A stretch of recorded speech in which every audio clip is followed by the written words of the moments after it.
Hablamos ahora de uno de los grandes temas de la semana y te diría del año, la reforma laboral, por múltiples factores y por varias cuestiones que tienen que ver con lo político, porque la CGT ha convocado a una movilización el próximo jueves a Plaza de Mayo, opuestos radicalmente, te diría, al proyecto del gobierno, y el gobierno defendiéndolo, desde el ala dura con Sturzenegger y Patricia Bullrich, hablando de lo que mejoraría en el mercado del trabajo la aprobación de esta reforma. Hay dos frentes, ¿no?, que tienen que ver con aquellas medidas o puntos que tiene la reforma, hablando de la retroactividad, por ejemplo, Víctor. ¿Qué significa la retroactividad y cuándo se puede aplicar en términos de cambio de normas? La retroactividad en cualquier norma, no solo en esta ley que tiene varios ejes, que es, como vos bien decís, se va a empezar a tratar ahora en la Comisión de Trabajo y Previsión Social del Senado. Esta semana tiene vos me preguntabas por la retroactividad o la ultraactividad de la ley. Las leyes son para adelante siempre, salvo que la misma ley diga que es para atrás. O sea, y que sea en positivo. O sea, no puede ir contra la pérdida de derechos, digamos. No. Siempre, lo que es mejor, siempre vos podés invocarlo. Vos tenés un contrato hoy, que por ejemplo, volvemos, hay unas placas, después las vamos a ver. Sí, estamos viendo. Cómo funciona. Pero la ley siempre es del momento que queda publicada y vigente en adelante. Salvo dos cuestiones. Salvo que vos tengas una ley anterior que te beneficie más y que vos decís, bueno, yo voy por esta ley, y sino que la propia ley diga, esta ley es retroactiva, esto va para atrás. Si la ley marca la retroactividad, se aplica. Si no la marca, es para adelante. Ahora, Dami, cuando se habla de un tope a las indemnizaciones, por ejemplo, ¿no? Pensamos que un tope, si es aprobado por el Congreso, pasa a ser parte de la legalidad, digamos, ¿no? Sí, es así. El tema hay que ver primero si es aprobado por el Congreso y qué nivel de tope estamos hablando. Yo te voy a decirte dos cosas, Edu, hablando con pymes esta semana. Sí. ¿Qué es lo que te dicen que podría generar mayor incentivo a la generación de empleo? Uno, algo que sí se modifica, que haya un nivel, digamos, de tasa respecto de lo que es cualquier litigio laboral. Esto Víctor me va a ayudar. Hoy, Víctor, hay una tasa por juzgado, eso es un delirio.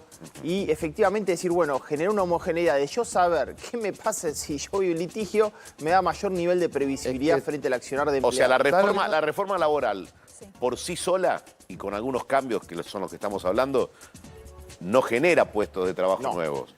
Pero sí genera un ámbito, un marco más propicio para que se contrate gente. Yo voy a pedirle a Dami que diga algo sobre el tema de las pymes y los empleados, pero te voy a contestar el tema de la indemnización con una sola palabra. Sí.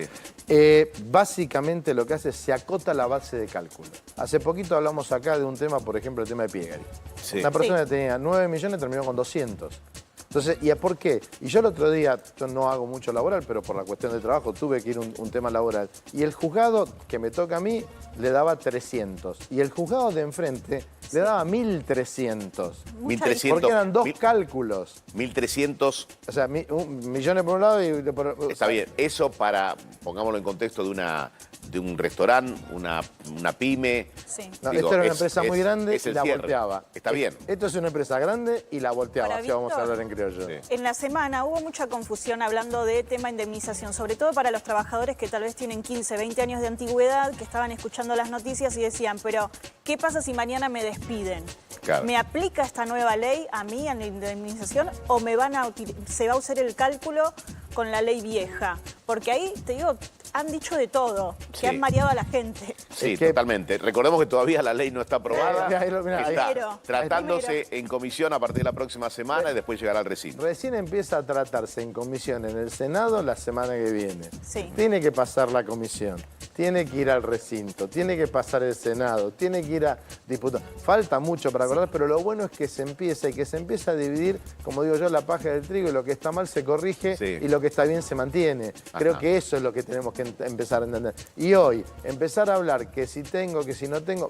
A ver, lo que yo te quiero decir es que para un lado, trabajador, y para el otro, empleador, haya reglas claras. Entonces después vamos a saber si yo voy a cobrar o no voy a cobrar. Víctor, para responderle a Mechi, esto no es sobre el stock de empleados, esta nueva ley, sino es sobre el flujo que no se está generando. O sea, sobre el flujo futuro, esta ley va a tratar de generar mejores condiciones para la empleabilidad. Un puente entre el empleado y el empleador. Eso no viene sucediendo en Argentina. A saber, en los últimos 13 años, la informalidad en Argentina creció 22%. ¿Escucharon, televidentes? 22%. En los últimos 13 años en Argentina, el monotributista, o sea, la cuenta propista, creció 49%. ¿Saben cuánto creció el empleado registrado? ¿Cuánto? 3%. No. Bueno, Sí. entonces planteemos esto.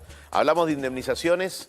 ¿En qué nivel tienen que preocuparse los empleados que, como decía Mechi, tienen 15 años de trabajo en una empresa o en varias?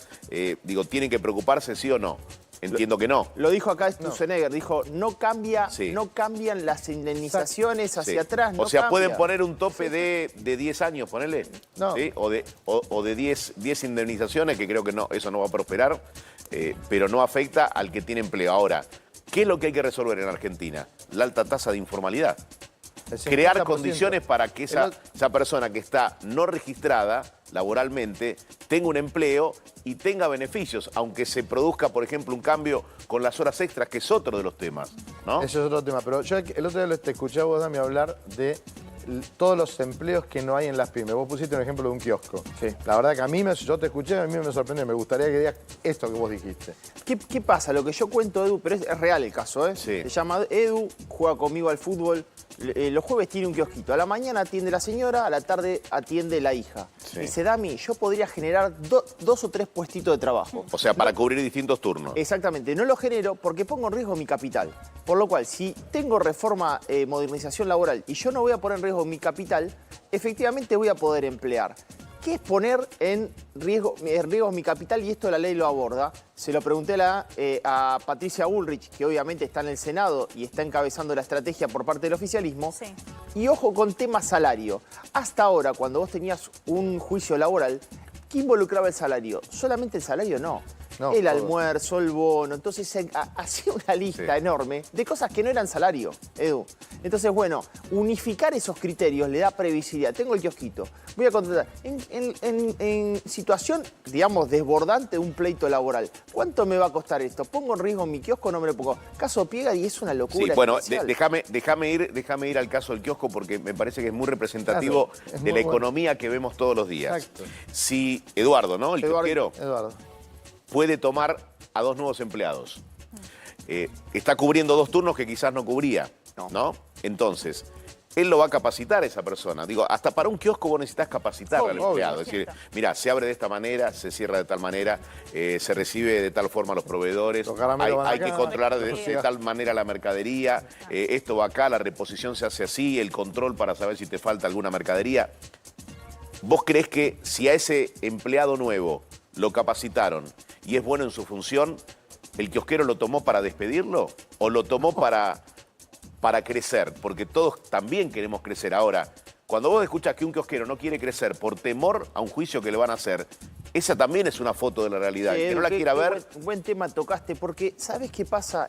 La pyme, por lo menos, formar ese trabajador le genera una curva de aprendizaje tan grande que lo peor que le puede pasar es que se vaya el empleado, no que lo despida. Generalmente pasa lo contrario, Edu. Y Se va. ajustado a esto que decís, también tiene que darse las condiciones, y el gobierno allí tiene un gran desafío, las condiciones económicas para que se fomente el trabajo local, para que la economía mejore, porque la economía mejora es porque se contratan empleados, ¿no? No es solamente porque vos decís, ya tengo la modernización laboral, bueno, Eduardos salgan a hay? contratar gente. Pero- No. La economía tiene que empezar a Sí, funcionar, salir exactamente. de la recesión para eso, ¿no? Bueno, dame esas imágenes, esas placas que teníamos allí. Indemnizaciones. Después, ¿esto qué va a pasar con este tema? Tratamiento en comisión y después se verá de qué forma llega el tratamiento del recinto. Exacto, bueno, pero la indemnización básicamente lo que tenés acota, pero por un lado cambian las reglas en donde un año por un sueldo por año, después tenés un tope que va a ser va a tener un tope que lo van a discutir. Sería. Y por otro lado se va a acotar lo que yo te decía, la base de cálculo. Sí. No vas a poder Perfecto. meter todo, como bien decía Dami, porque por ejemplo la comida no, el viático no. Sí, bueno, esos ejemplos ya los dimos. Ahora vamos a horas extras. Sí. ¿Qué hay que puntualizar de horas extras del proyecto que está enviado al Congreso? No se terminan las horas extras, porque la gente dice, termina. No, vos la vas a poder compensar. Vos lo que puedes hacer es, va a haber, o vas a tener un banco de horas, o francos compensatorios, o vas a acordar con tu jefe. Mira, yo trabajo tantas horas, pero me las pagás, o me las pagás. O sea, es negociación directa con el empleador. Exacto, y es un banco de horas. Yo trabajo X cantidad de horas extras, entonces por ahí digo, me tomo tantos días, o las compenso después, Bien. o hago un fondo. Lo que va a pasar con las horas extras va a ser, como decimos, negociar el tema de las horas extras. Dame otro ítem. ¿Cuál sería? A ver. ¿Qué va a pasar con las vacaciones? Las vacaciones que va a pasar, no se reducen las vacaciones. Las vacaciones, o sea, no se toca la cantidad de las vacaciones, pero se vuelven más flexibles. Primero, hoy tenés un periodo que va de abril a octubre. Va a seguir manteniéndose ese periodo, pero lo podés ver después. Después, por ejemplo, Fraccionamiento de 7 Espera, días. vayamos por parte. El periodo no cambia. no.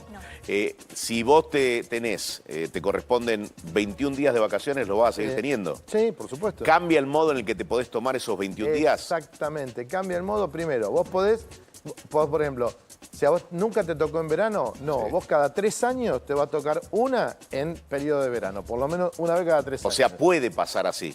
Sí. Porque esto también genera una negociación con el empleador. Hay actividades donde quizás al empleador le sirve que te Claro. tomes en verano y en algunos otros rubros no. Y hay rubros donde agarran y dicen, bueno, todo el mundo se toma vacaciones todos juntos y otros que no Yo necesitan. les hago una pregunta práctica. Sí, a ver. A ustedes. ¿A alguno se le ocurre tomar en vacaciones si atendés una heladería en verano? No, el heladero no se toma en verano. Bueno, No. pero me Claro, entendés. esa es la lógica del mercado, Claro, es la digamos. lógica del Claro. mercado. Lo que sí te dicen es, podés negociarlas, podés tomártelas en bloques de 7 días. No Porque por ahí- fraccionarlas por menos. Claro. Es decir, me tomo 2 días. No. Sí. Quebrándolas. No, creo que el tope punto es que mínimo es de 7 siete. días. Exacto. El bloque. Entonces, porque para eso tenés, si querés, compenso con horas extras. Esto es lo que se está hablando de una cuestión, un tratamiento laboral más ameno Más para flexible. ambos, más flexible. Y sobre todo, sabés que se quiere sacar la informalidad. Porque también el costo laboral es altísimo. No solo que lo que te cuesta si se va o si te hacen un juicio por Sí. despido, sino también lo que te cuesta el trabajador y Eso lo va- que le las cuesta cargas al van a bajar. trabajador. Sí, vamos al otro caso. Vamos a ponerlo a Eduardo el kiosquero, Sí. que no es que sale a buscar 2 nuevos empleados, tiene a 2 empleados en la informalidad. Claro. ¿Cómo hace? ¿Qué incentivo tiene ese kiosquero o ese comerciante para registrar esos 2 empleados? Bueno, se le bajan, las cargas patronales se bajan, Edu. Hoy, de los dos lados del mostrador, en aportes patronales se pone el 30%, pero el empleado pone un 20%. Por ejemplo, me pasaba el otro día un recibo de la primera asociación de transporte de carga. Un empleado de transporte de carga recién iniciado, 860.000 pesos. ¿Sabés cuánto es? Ese es el neto, ¿eh? Sí. ¿Cuánto es el bruto? 1.600.000. Claro, casi el doble. Claro. Claro. Bueno, a ese nivel de encarecimiento se hace difícil Es que vos tenés contratar. 2 sueldos por uno, entonces sabés que el propio empleado te dice, no, déjame afuera, y la que vos, Pagame un la que vos poco le tenés más. paga, dámela a mí. Dámela a mí, eso genera informalidad. Claro. Y hablemos ahora de los convenios colectivos de trabajo, ¿no? Y de las paritarias. Digo, se acaban las paritarias, que son algunos de los cucos que también se generaron en estos días, ¿no? ¿Se terminan las paritarias o, No, va a no haber- se termina. o La seguirá habiendo paritaria no negociaciones? se termina, siguen vigentes. Lo que se limita es la ultraactividad. Vos tenés paritarias que tienen 20, 30, 50 años. Siguen. Entonces lo que te dicen, no, pará. No se elimina, pero se busca más negociación. Definime la ultraactividad. Ultraactividad son convenios que siguen vigentes por un montón de años y paritarias que lo único que hacen es actualizarse en forma automática. El 10, el 5, el 8, no, vamos a negociar punto a punto. Sí. Porque no es lo mismo, volvemos a la heladería en invierno a la heladería en verano.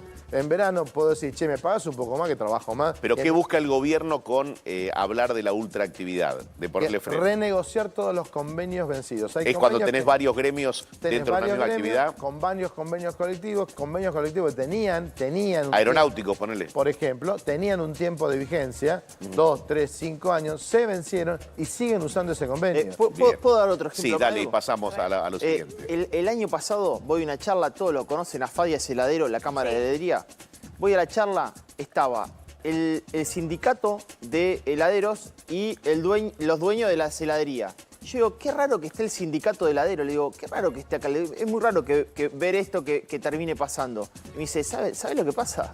Para nosotros lo mejor que nos puede pasar es que le vaya bien al heladero. Somos socios en esto. Bien. Ojo que eso también pasa, Edu. Bien, hacemos un punto y seguido porque en un ratito volvemos con el tema reforma laboral y habilitamos la línea en nuestras redes y la línea de WhatsApp que aparece en imágenes, un consultorio sobre Sí, hay muchas dudas. las dudas que se generan, ¿no, Mechi? Sí, hay muchas en relación dudas. a la reforma laboral. Trabajadores activos en la informalidad o registrados.